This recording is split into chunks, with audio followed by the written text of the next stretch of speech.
देखिए भैया, हम गायक बंशीधर चौधरी और हमारे छोटे भाई गौरव ठाकुर जी आज हम दोनों भाई मिलकर एगो बहुत शानदार जीजा जी और साली के गीत BNS एंटरटेनमेंट के माध्यम से आप सबके बीच लेके आइल बानी। तो ये गाना के ज़्यादा से ज़्यादा प्यार दी, आशीर्वाद दी और चैनल के लाइक सब्सक्राइब करी और घंटी दबा के टनटनाइल करी।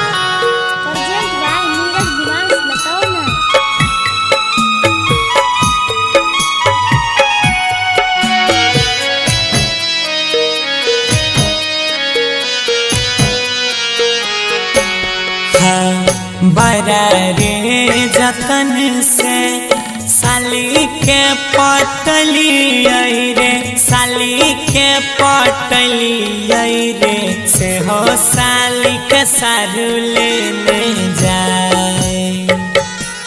हाँ हाँ से हो साली के सारू लेने जाए।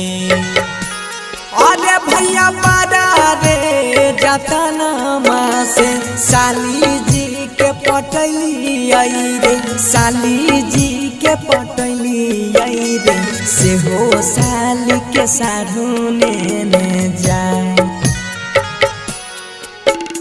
से हो साली के सारू लेने जाए। हमारे जानू के सारू लेने जाए।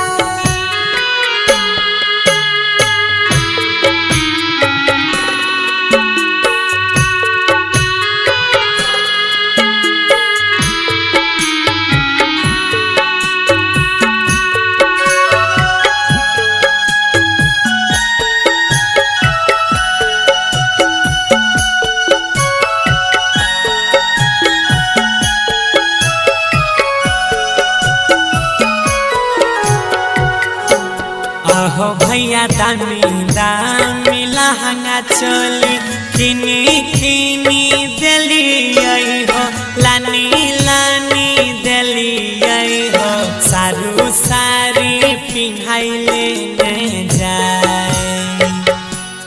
हाँ सारू सारी पिन्हाई लेने जाए। आहो भैया दामी दामी लहंगा चोली किनी किनी दिली आई हो, किनी किनी दिली आई हो, सारी पिन्हाई सारू लेने जाए।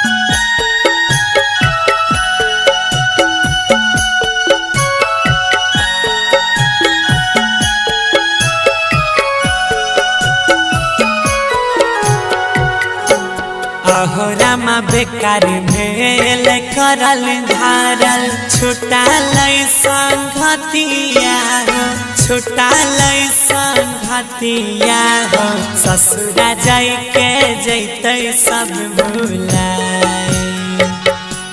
हाँ ससुरा जाय के जैते सब भुलाए।